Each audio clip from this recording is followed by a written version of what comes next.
Un altro incidente sul lavoro mortale questa mattina in una ditta nella zona industriale di Malgesso. Erano le 7:30 quando alcuni operai hanno trovato morto, schiacciato da un macchinario, il collega Abderrazak Bushkara, 59 anni, cittadino italiano di origini marocchine che abitava nel centro di Gavirate con moglie e 4 figli.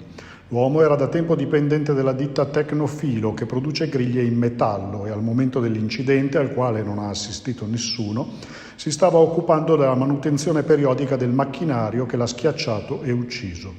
Sul posto sono intervenuti il 118 con l'elisoccorso, un'automedica, un'ambulanza, i vigili del fuoco e i carabinieri. Ma per Bushkara non c'era più nulla da fare. Sul posto anche il pubblico ministero Federica Recanello che ha autorizzato il trasferimento del corpo intorno a mezzogiorno. Indagini in corso anche a cura di ATS per stabilire le cause della tragedia. Preoccupazione della CGIL per l'ennesima morte bianca in provincia.